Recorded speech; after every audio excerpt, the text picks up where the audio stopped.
Hello friends, எல்லோருக்கும் வணக்கம். Welcome to young investor channel. Markets பார்த்துருப்பீங்க, இன்றைக்கி ஒரு நல்ல பாசிட்டிவ் ட்ரெண்டில் தான் இருக்குது. நேற்று தர்மடி வாங்கிச்சு.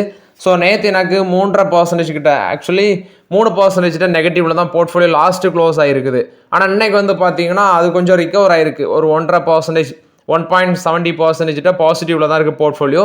நேற்று விழுந்ததில் பாதிக்கு பாதி எனக்கு ரிகவர் ஆகிருக்குது. ஸோ சென்செக்ஸ் வந்து 1338 பாயிண்ட்ஸில் ட்ரேட் ஆகுது. 74,476 பாயிண்ட்ஸில் இருக்குது. நிஃப்டி 50 22,604 பாயிண்ட்ஸில் ட்ரேட் ஆகுது. 442 பாயிண்ட்ஸ் பாசிட்டிவ். பேங்க் நிஃப்டி 701 பாயிண்ட்ஸில் இருக்குது.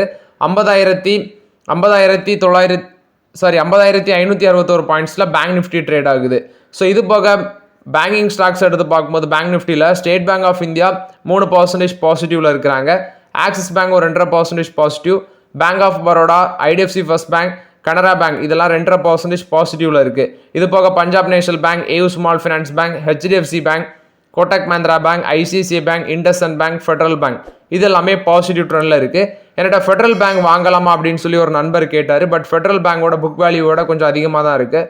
ஆல்ரெடி நீங்கள் கன்சிடர் பண்ணிங்கன்னா வச்சுக்கோங்க. பட் என்னோட கருத்து என்னன்னா, ஃபெடரல் பேங்க் வந்து புக் வேல்யூ கீழே வரும்போது பார்த்துக்கலாம், ஒரு 150 கீழே வரும்போது பார்த்துக்கலாங்கிறது என்னோட கருத்து. நெக்ஸ்ட் டைட்டன் கொடுத்த அப்டேட்டு. டைட்டன் வந்து இன்றைக்கி ஒரு நல்ல பர்ஃபார்மன்ஸ் கொடுத்தாங்க. மார்க்கெட்டில் 3227 ரூபா போச்சு. இப்போ 3131 ட்ரேட் ஆகுது. 3.5% பாசிட்டிவ் இருக்குது. அவங்களோட பிஸ்னஸ் க்ரோத் 25% இன்க்ரீஸ் ஆயிருக்கு Q4ல. டொமஸ்டிக் ஆப்ரேஷன் குறிப்பாட்டு ஜுவல்லரி பிஸ்னஸ் 24% இன்க்ரீஸ் ஆயிருக்கு. ஐகார் டிவிஷன் 18% வளர்ச்சி அடைஞ்சிருக்கு. எமர்ஜிங் பிஸ்னஸாக இருக்கிற இந்த ஃப்ராக்ரன்ஸ் அது வந்து ஒரு 26% வளர்ச்சி அடைஞ்சிருக்கு. Fashion accessories 12% growth காமிச்சிருக்கு.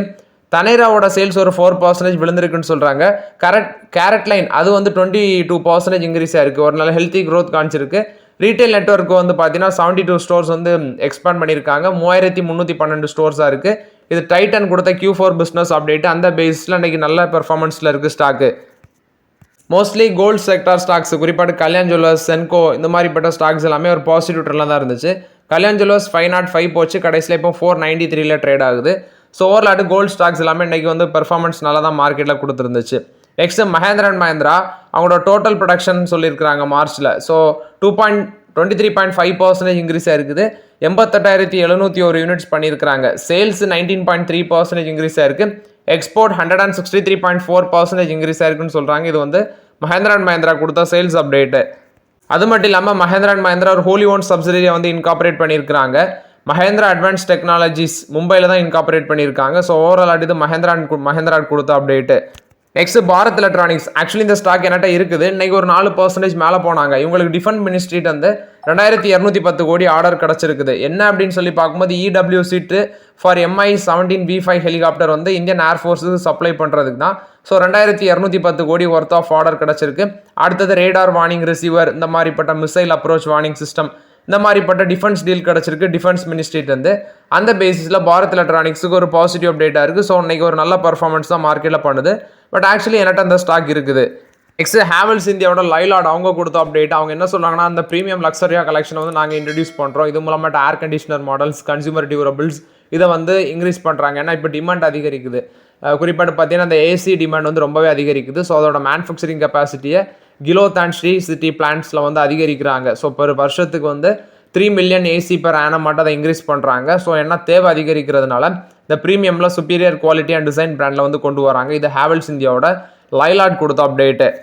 Next Natco pharma கொடுத்த அப்டேட்டு. ஸோ ஆக்சுவலி இவங்க லீகல் ப்ரொசீஜிங்ஸ் பார்த்தீங்கன்னா அந்த ரிசிடிபலம் அப்படிங்கிற ஒரு ட்ரீட்மெண்ட் ட்ரக்கு, அது ஸ்பைனல் மஸ்குலர் தெரபிக்குள்ள அந்த ட்ரீட்மெண்ட் ட்ரக் வந்து பார்த்தீங்கன்னா இவங்க இந்தியாவில் லான்ச் பண்ணலாம் அப்படின்னு சொல்லி கோர்ட் வந்து தீர்ப்பு கொடுத்தாங்க. ரெண்டாவது என்ன சொன்னாங்கன்னா, ஏப்ரலில் கொஞ்சம் டேட், அதாவது ஏப்ரல் 5 or 7 ஏதோ வந்து அது வரைக்கும் நீங்கள் பாஸ் பண்ணி வைங்கன்னு சொல்லியிருந்தாங்க. அதாவது எங்கள் டெல்லி ஹைகோர்ட்லேருந்து அனௌன்ஸ்மெண்ட் வரது வரைக்கும் நீங்கள் அதை பாஸ் பண்ணி வைங்கன்னு சொன்னாங்க. பட் ஆக்சுவலி எனக்கு தெரிஞ்சு இந்த ரோச்சே அவங்க வந்து பார்த்தீங்கன்னா மேல்முறையீடு பண்ணியிருக்கிறாங்க. இந்த மேல்முறையீடு வந்து பார்த்தீங்கன்னா இப்போ எப்படி போயிருக்குன்னா, டெல்லி ஹைகோர்ட் வந்து அடுத்த தீர்ப்பு வர்றது வரைக்கும் இப்போதைக்கு நீங்கள் அதை லான்ச் பண்ண வேண்டாம். நாட்கோ ஃபார்மும் அதை தான் சொல்கிறாங்க. ஸோ டெல்லி ஹைகோர்ட்டோட தீர்ப்பு வந்ததுக்கப்புறம் நாங்கள் இதை சக்ஸஸ்ஃபுல் கிளாரிட்டி கிடச்சதுக்கப்புறம் நாங்கள் வந்து இதை லான்ச் பண்ணலாம், அந்த முடிவில் தான் இருக்கும்னு சொல்லி நாட்கோ ஃபார்மா தரப்புலேருந்து சொல்கிறாங்க. ஆக்சுவலி நாட்கோ ஃபார்மா என்ன கோர்ட்டில் என்ன சொல்லியிருக்காங்கன்னா, நாங்கள் இந்த ப்ராடக்ட்டை 15,900 MRPயில் வந்து இன்ட்ரடியூஸ் பண்ணலாம் இருக்கிறோம் அப்படின்னு சொல்லி நாட்கோ ஃபார்மா தரப்புலேருந்து சொல்லியிருக்கிறாங்க. ஸோ இவங்க ராச்சே வந்து பார்த்தீங்கன்னா இதெல்லாம் லேக்ஸ் கணக்கில் விற்பாங்க அந்த மருந்து எல்லாமே. ஆனால் இவங்க வந்து வெறும் 15,900 அந்த ரேஞ்சில் தான் விற்கிறோம் அப்படின்னு சொல்லி கோர்ட்லேயும் சொல்லியிருக்கிறாங்க. பட் ஆக்சுவலி எனக்கு தெரிஞ்சு இது ஒரு செர்டன் பீரியடில் சக்ஸஸ்ஃபுல்லாக தான் வரும்னு நினைக்கிறேன். நாட்கோ ஃபார்மாக்கு ஆதரவாடு தான் தீர்ப்பு வரும்னு நினைக்கிறேன். ஸோ வெயிட் பண்ணி பார்க்கலாம். இது நாட்கோ ஃபார்மாவில் வந்து அப்டேட்டு. நாட்கோ ஃபார்மோட ஸ்டாக் ப்ரைஸ் இன்னைக்கு 770 இருக்குது. ஒரு ஃப்ளாட் பாசிட்டிவ் ட்ரெண்டில் இருக்குது. பட் இன்னைக்கு ஆக்சுவலி 788 ரூபா வரைக்கும் போனாங்க. ஸோ இப்போ வந்து ஒரு ஃப்ளாட் பாசிட்டிவ் ட்ரெண்டில் ட்ரேட் ஆகுது நாட்கோ ஃபார்மாவை பொறுத்த வரைக்கும் அப்டேட்டு. நெக்ஸ்ட் NTPC கொடுத்த அப்டேட்டு, இவங்க ஸ்மால் நியூக்ளியர் ரியாக்டர்ஸ் வந்து பில்ட் பண்ண இருக்கிறாங்க. ஏன்னா ஓல்டு கோல் பிளான்ட்டை வந்து பார்த்தீங்கன்னா ரிப்ளேஸ் பண்ணுறதுக்கு வேண்டி நாங்கள் ஸ்மால் நியூக்ளியர் ரியாக்டர்ஸை வந்து பில்ட் பண்ண இருக்கிறோம் அப்படின்னு சொல்லி NTPC தரப்பில் வந்து விளக்கம் கொடுக்குறாங்க. இது வந்து பார்த்தீங்கன்னா நெக்ஸ்ட் 5 இயர்ஸில் வந்து இந்த ஓல்டு கோல் ஃபயர்ட் பிளான்ஸ் வந்து ஐடென்டிஃபை பண்ணி நாங்கள் அதை ரிப்ளேஸ் பண்ணோன்னு சொல்கிறாங்க. இது NTPC கொடுத்த ஒரு positive update. Next Tata Motors வந்து அவங்களோட குளோபல் ஹோல்சேல்ஸ் அதை சொல்கிறாங்க 3% கீழே விழுந்திருக்கு. Q4ல் 3,66,177 யூனிட்ஸ் விற்றுருக்காங்க. இதில் பர்சஞ்சர் வெஹிக்கிள் அதாவது எலக்ட்ரிக் வெஹிக்கிளையும் சேர்த்து சொல்கிறேன் 1,46,999 யூனிட்ஸ் விற்றுருக்காங்க. இது 6% கீழே விழுந்திருக்கு. ஜாகுவார் லேண்ட் ரோவர் 1,11,413 யூனிட்ஸ் விற்றுருக்காங்க. 1% அதிகரிச்சிருக்கு. ஜாகுவார் ஹோல்சேல்ஸ் இந்த குவார்ட்டரில் 7,070 யூனிட் சொல்கிறாங்க. Land Rover wholesales 1,04,343 units. அடுத்தது கமர்ஷியல் வெஹிக்கிள்ஸ் பார்த்தீங்கன்னா டாடா டவோ அது வந்து 1,07,765 யூனிட்ஸ் விற்றுருக்காங்க. 3% விழுந்திருக்குன்னு சொல்கிறாங்க. இது வந்து Tata motors global wholesales business update. Rattan India enterprises கொடுத்த அப்டேட், இவங்க 200 டீலர்ஷிப் ஆட்டு அவங்களோட பிஸ்னஸை எக்ஸ்பேண்ட் பண்ணுறாங்க. ஸோ ஃபினான்ஷியல் 26க்குள்ளே 400 டீலர்ஷிப் அப்படிங்கிற டார்கெட்டை ஃபிக்ஸ் பண்ணுறாங்க. டீலர்ஷிப் நெட்ஒர்க்கை 200லேருந்து 100 ஆட்டு கொண்டு போகிறாங்க. ஃபஸ்ட்டு அவங்க 23 ஸ்டேட்ஸ் அண்ட் யூனியன் டெரிட்டரிஸில் வந்து அவங்களோட ப்ரெசன்ஸ் இருக்குது. இன்டர்நேஷ்னல் எக்ஸ்பேன்ஷன் பார்க்கும்போது நேபாளில் வந்து பார்த்தீங்கன்னா இந்த வருஷம் லான்ச் பண்ண இருக்கிறாங்கன்னு சொல்கிறாங்க. இது வந்து ரத்தன் இந்தியா என்டர்பிரைசஸோட ரிவால்ட் மோட்டார்ஸ் கொடுத்த அப்டேட்டு. அவங்களோட பிஸ்னஸை டபுள் மடங்கு நாங்கள் எக்ஸ்பேன்ஷன் பண்ண இருக்கிறோம்னு சொல்லி அப்டேட் கொடுக்குறாங்க. ஆதரேஜ் ப்ராப்பர்ட்டிஸோட Q4 business update. For the first time அவங்களோட குவார்டர்லி புக்கிங்ஸ் வந்து 10,000 கோடியை தாண்டி இருக்குது. குவார்டர் அண்ட் குவார்டர் பேஸில் 87%, இயர் பேஸில் 7% இன்க்ரீஸ் ஆயிருக்கு. 10,163 கோடி, 3,703 ஹோம்ஸ் விற்றுருக்காங்க.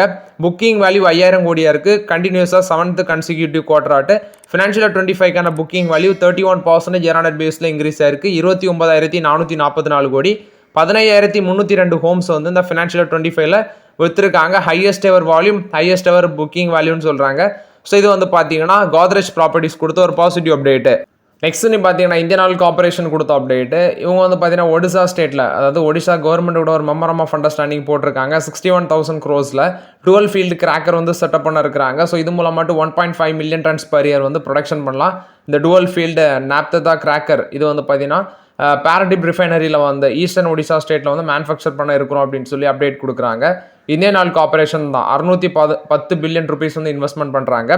$7.10 பில்லியன் வேல்யூ, கிட்டத்தட்ட 4 to 5 இயர்ஸில் இது கம்ப்ளீட் ஆகும் இந்த ப்ராஜெக்ட் அப்படின்னு சொல்கிறாங்க. இது இந்தியன் ஆயில் கார்பரேஷன் கொடுத்த ஒரு பாசிட்டிவ் அப்டேட்டு.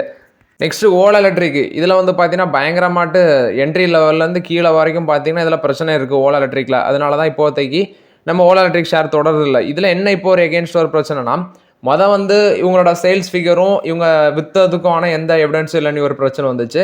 இப்போ February சேல்ஸ் ஃபிகரில் பிரச்சனை இருந்துச்சு. இப்போ இந்த February சேல்ஸ் என்ன வந்திருக்குன்னா இவங்க லான்ச்சே பண்ணாத, அதாவது இவங்க லான்ச் பண்ணாத எலக்ட்ரிக் மோட்டார் சைக்கிள் ஸ்கூட்டர்ஸ் அது வந்து சேல்ஸ் ஆயிருக்கு இவங்களோட புக்கிங்ஸில் அப்படின்னு சொல்லி சொல்கிறாங்க.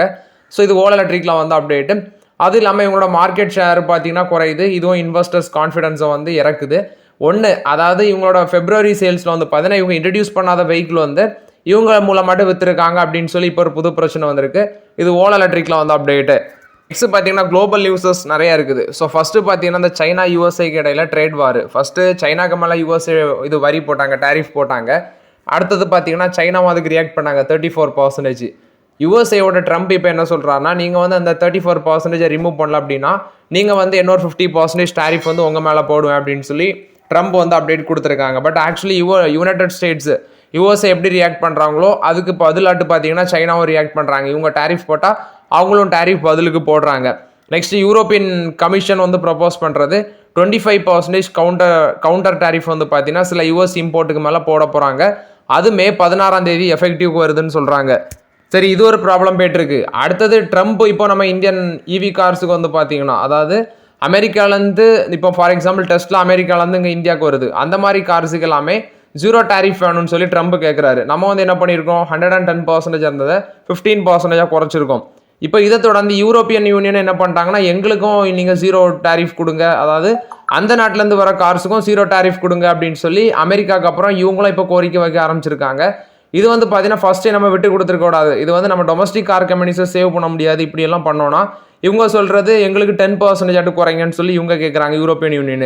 ஆக்சுவலி நம்மளோட கார், அதாவது டொமஸ்டிக்கில் இருக்கிற கார் கம்பெனிஸ் என்ன சொல்கிறாங்கன்னா அடுத்தது ஒரு 4 வருஷத்துக்கு நீங்கள் ஒரு 30% டேரிஃப் வந்து போடுங்க, அப்போ தான் நம்ம டொமஸ்டிக் கார் கம்பெனிஸை சேவ் பண்ண முடியும் அப்படின்னு சொல்லி கோரிக்கை வைக்கிறாங்க. பட் கவர்மெண்ட் என்ன முடிவு எடுப்பாங்கன்ட்டு நம்ம வெயிட் பண்ணி தான் பார்க்கணும். யுஎஸ்ஐக்கு கொடுத்தது உடனே வந்து பார்த்தீங்கன்னா யூரோப்பியன் யூனியனும் கேட்குறாங்க எங்களுக்கும் ஜீரோ டேரிஃப் கொடுங்க அப்படின்னு சொல்லி. நெக்ஸ்ட் கோல் இந்தியா கொடுத்த அப்டேட்டு, இவங்களுக்கு 2 சப்சிடரிஸ் இருக்குது, 2 ஹோலி ஒன் சப்சிடரி. ஒன்று பாரத் கோக்கிங் கோல் லிமிடெட் BCCLன்னு சொல்லுவாங்க, இன்னொன்று central mine planning and design institute CMPDA. இந்த 2 கம்பெனியுமே ஃபினான்ஷியல் 25 to 26 இந்த ஃபினான்ஷியல் இயரில் வந்து இது IPO மூலம் மட்டும் லிஸ்ட் பண்ண இருக்கிறாங்க. அதாவது 25% ஈச் கம்பெனியில் லிஸ்ட் பண்ண இருக்கிறாங்க அப்படின்னு சொல்கிறாங்க. ஸோ May 2025 வந்து இந்த டிராஃப்ட் ரெட் ஹியரிங் ப்ராஸ்பெக்டக்ஸை ஃபைல் பண்ணலாம் அப்படின்னு சொல்லி கோல் இந்தியா கொடுத்துருக்காங்க அப்டேட்டு. ஸோ இது ரெண்டுமே அவங்களோட ஹோலி ஒன் சப்சிடரியாக தான் இருக்குது. 25% ஈக்விட்டி மூலமாட்டு வந்து பார்த்தீங்கன்னா IPOவில் லிஸ்ட் பண்ண இருக்கிறாங்க. 2 கம்பெனிஸ்லையுமே 25% வச்சு லிஸ்ட் பண்ண இருக்கிறாங்க. இது வந்து கோல் இந்தியா கொடுத்த அப்டேட்டு. இந்த பேங்க் ஆஃப் மகாராஷ்டிரா ஷேர் இன்னைக்கு 5% மேலே போச்சு. ரீசன் பார்த்தா அவங்களோட Q4 பிஸ்னஸ் அப்டேட் நல்லா பண்ணியிருக்காங்க. ஸோ ஒரு 46 ரூபா கிட்ட போச்சு பர் ஷேருக்கு. ரீசன் பார்த்தீங்கன்னா ப்ரொவிஷனல் டேட்டா தான். டோட்டல் டெபாசிட் 13.4% இன்க்ரீஸ் ஆயிருக்கு. சீக்வன்ஷியல் பேசிஸில் வந்து டெபாசிட் 10.1% இன்க்ரீஸ் ஆயிருக்கு.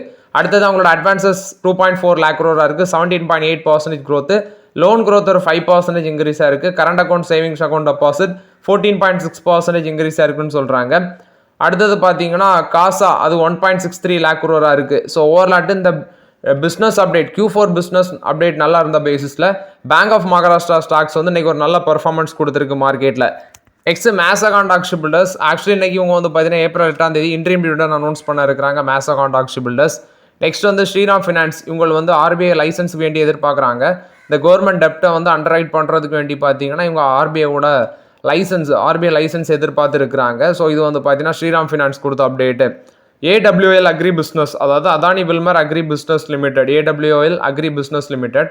இவங்க வந்து பார்த்தீங்கன்னா முன்னாடி அதானி வில்மர் லிமிடெட்னு சொல்லுவாங்க, இப்போ AWL அக்ரி பிஸ்னஸ் சொல்கிறாங்க.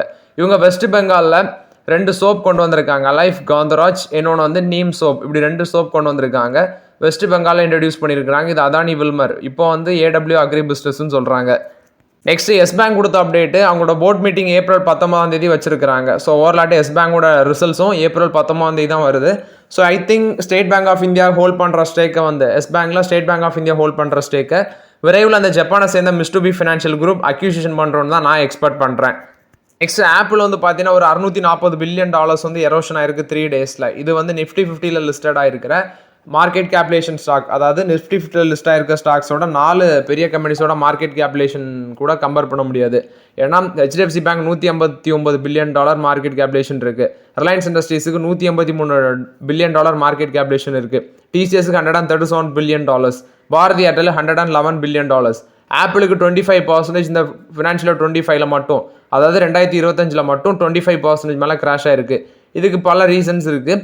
பட் அவங்களோட மார்க்கெட் கேப் வந்து இந்த வேல்யூக்கு வந்து விழுந்திருக்குன்னு சொல்கிறாங்க. ஸோ பட் ஆக்சுவலி நம்ம Nifty 50ல் லிஸ்ட் ஆகிருக்கிற 4 ஸ்டாக்கோட மார்க்கெட் கேப்லேஷனை கம்பேர் பண்ணால் கூட அது டேலி ஆக மாட்டேங்குதுன்னு சொல்கிறாங்க. இது வந்து ஆப்பிள் கொடுத்த அப்டேட்டு.